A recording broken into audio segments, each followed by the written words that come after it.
Welcome to part 1 of a video series on drawing tablet lag. Lag plays a big part in the experience of using a drawing tablet, and it is a surprisingly complex topic. When I say lag, what I am talking about is literally what your eyes see. You will see things follow the pen at a little bit of a distance, that is, they're lagging behind the pen. If I move my pen from right to left across a pen display, obviously my eyes see where the tip of the pen is. Let's call that position A. Based on the data received from the pen and the tablet, the operating system will draw a pointer symbol, like an arrow or a hand somewhere on the screen, to indicate the position of the pen. Let's call this position B. You will see with your eyes that the pointer symbol is a little bit offset from the actual tip of the pen. And as the pen moves faster, the greater this offset is. This visual difference between positions A and B is what I call pointer lag. Every device that uses a digital pen will experience some amount of pointer lag. But it can vary quite a bit. Sometimes it's very little lag, sometimes it's quite obvious that there's a lot of lag. There is another kind of lag called brush lag. Brush lag only occurs when you're using creative applications that render a stroke. For example, a brush stroke from an oil brush, or a chalk brush, or an airbrush. Examples of applications that draw brushstrokes are Krita, or Clip Studio Paint, or Photoshop. The position we are interested in here is where we see the application actively drawing the stroke. Let's call that position C. At position C, an application will often draw some kind of symbol that represents the brush. For an airbrush, it might just be a simple circle, or for a chalk brush, it might be a more intricate shape. The difference between positions B and C, that is what I call brush lag. I keep talking about these positions, A, B, and C, but that is just a simple mental model for this discussion. Depending on your operating system or application, or how you have customized settings, you might see different things. One thing I really want you to keep in mind is that pointer lag is something that is really related to the tablet itself and how your operating system is talking to the tablet. Brush lag is due to your creative applications and how they render strokes. How to practically apply this information is that if you see that your brush strokes are really lagging behind the pointer, that is not the fault of the tablet. That has to deal with your computer and the application you're using and the application's brush engine and how you are drawing. Unfortunately, there is no agreed upon way to measure lag. If there was such a way, I suppose it would be something like a graph that shows the distance the pointer lags behind the pen as a function of the pen's velocity across the surface of the tablet. And that graph would show that as the pen moves faster, that there is a greater separation between the pen and the pointer. Unfortunately, no one has a clear, measurable definition of lag, and manufacturers aren't helping. As far as I know, they have never published any information about lag in their tablets. Also, manufacturers unfortunately tend to use marketing speak when they talk about lag. They'll say things like virtually no lag, which really is not a very useful statement. So for now, we are going to have to rely on what we see with our own eyes. Although we can't measure lag exactly, we can talk about the various things that contribute to the visual perception of lag. I think of 4 broad categories that contribute to lag. These are latencies, rates, position smoothing, and brush rendering. Latency is often phrased as the delay between stimulus and response. A great example is that when your browser goes to a web page, like whitehouse.gov, that's the stimulus. It's asking for the web page content. The response is that the content of the web page is sent by the site to your browser. The difference in time from when your browser asks for the content to when the browser starts receiving the content, that difference is latency. And of course, for these kinds of things, we want low latency, as close to 0 as possible. Rates are simple. They're just how often something happens. A great example is the refresh rate of a display, or how many times a second the tablet sends the pen's position to the computer. Position smoothing. This is additional processing on the pen's position data. This processing is intended to even out or smooth the position data so that it cancels out any jerkiness of the pen's movement. Brush rendering is the set of techniques applied by a creative application to draw a stroke. There are different techniques of brush rendering, there are different user preferences involved, and so those can all contribute to different amounts of lag. Think about everything that goes into you moving the pen with your hand and then seeing what happens on the screen. That is an entire pipeline that goes through many components and phases. Let's walk through it. Let's start at the left with the tablet. You make a motion with the pen that is detected by the EMR sensor. The EMR signal is processed and analyzed by the firmware. The signal is affected by electromagnetic noise, so the tablet firmware will smooth the pen's position to eliminate some of that noise. Not all tablets perform that smoothing in the firmware. Some do and some don't. Then the tablet sends pen data such as position, tilt, etc. to the computer at a certain rate. Typically, this is something like 100 to 200 times a second. That data goes over some kind of connection. The connection will either be a wired USB cable or a Bluetooth connection or some other kind of wireless connection. The different connection types each have their own latencies. Once the computer has the pen data, it goes through many layers. The first is the tablet driver. The tablet driver may also perform some position smoothing on the pen data. Not every tablet driver does this, some do and some don't. Then the tablet driver will give the pen's position to the operating system, and then the operating system will draw a pointer at that location. You can think about the operating system pointer as a special kind of application that takes advantage of pen data. There are other kinds of applications, of course. For example, creative applications or note-taking applications or whiteboarding applications. Creative applications will take that pen information and draw strokes to a canvas. In most drawing applications, they'll show the canvas as a sheet of white paper that you're drawing on.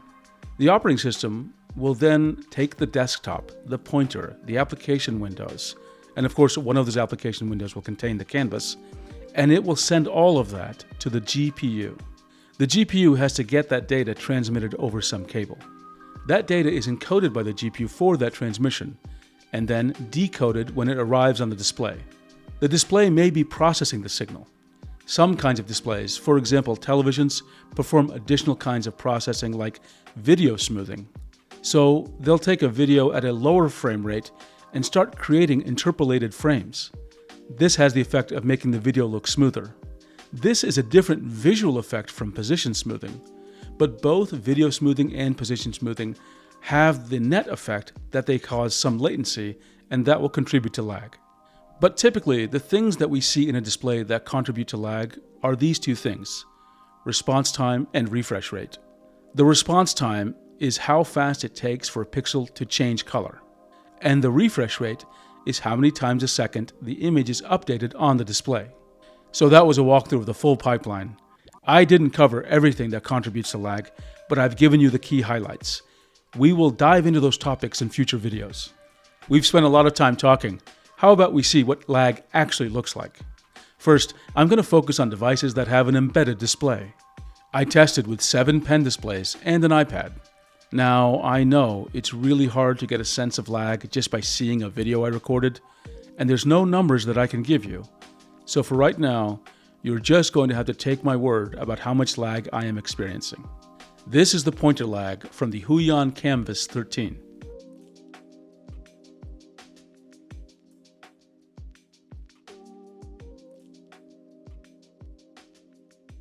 This is the pointer lag from the Huion Canvas Pro 13 2.5K.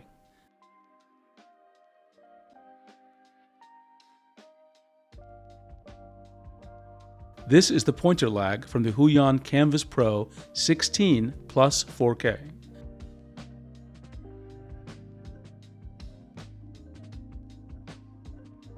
This is the pointer lag from the XP Pen Artist 12 2nd generation.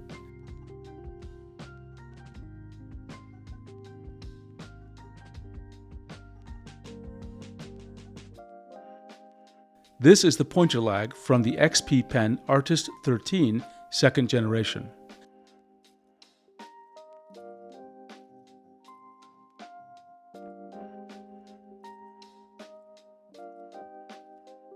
This is the pointer lag from the Wacom One.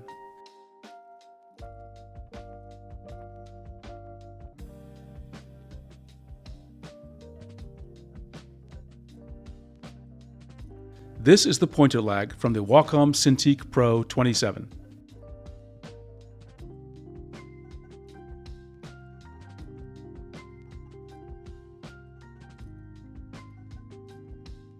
This is the total lag for the Apple iPad Pro 11-inch 4th generation.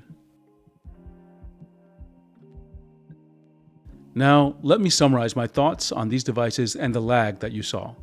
First, in my direct experience, pen displays tend to have very noticeable pointer lag. In every pen display I showed you, you should have been able to clearly see the pointer lag. Those 3 Huion pen displays that I showed you have what I would consider very typical pointer lag for a pen display. But let me be clear, I'm not saying that typical amount of lag is good. I absolutely think pen displays should have much less pointer lag in general. But typically that is what you're going to experience when you buy a pen display. And that typical amount of lag, which I do not like, I can still tolerate. I showed you 2 pen displays from XP Pen. Those pen displays have more lag than is typical in my opinion. And that amount of pointer lag I cannot tolerate. I do not enjoy drawing when there's that much pointer lag in a pen display. In my opinion, the Wacom One has slightly better than normal pointer lag, but just very slightly. The Wacom Cintiq Pro 27 is a very interesting case. This pen display, as of the middle of 2023, is the best pen display ever made. The pointer lag in that Cintiq Pro 27 is definitely better than average. It's better than the Huion tablets and it's better than the Wacom One pen display. However, it's not that much better. If I had to pick a number, I would say that the pointer lag in the Wacom Cintiq Pro is 20%, maybe 25% better than typical. And that really is very surprising and disappointing because the Cintiq Pro 27 is also the most expensive pen display you can buy. It's $3,500. So to be honest, I think Wacom needs to do a better job with this pen display and any pen display that is targeted at professionals. So those were the 7 pen displays. Let's talk about the final device. This was an Apple iPad Pro 11-inch 4th generation. Of all the devices I have tried, this is the only one that I could say had virtually no lag. Now, I could not easily show you the pointer lag, but you can see how quickly the brush stroke followed the pen. The brush lag was very, very low, and by implication, the pointer lag is very, very low. And you saw in the video, I was moving my pen very fast. So the lag that I saw with the Apple iPad Pro, that's the lag that pen displays should be striving for. Okay, so I have painted a bit of a bleak picture of pen displays right now, especially compared to an iPad. But some tablet enthusiasts have told me there are a few pen displays that have really low amounts of lag. So I ordered one from eBay. And in a follow-up video, I will show you the pointer lag from that pen display and try to compare it to these pen displays. Recording videos to show lag on pen displays or iPads is really very easy. You just record what you see and you can see the pen and the pointer and the brush stroke all at the same time. But with pen tablets, it does get a little tricky because, they do not have an embedded display. But I found a way to do it. Using my Wacom Intuos Pro Large, and this would work with any tablet though, I found a solution that would give us a clear sense about the pointer lag. What I did was, I started drawing on my Wacom tablet, and I drew the strokes in Clip Studio Paint, and I configured Clip Studio Paint so you could see where the pointer is as well as where the stroke is being drawn. And I made 2 recordings simultaneously, and those recordings were synchronized by time. One recording was a screen capture video, and for that I used an application called Camtasia. The other video was a top-down recording using a webcam. The webcam I used was an Insta360 Link.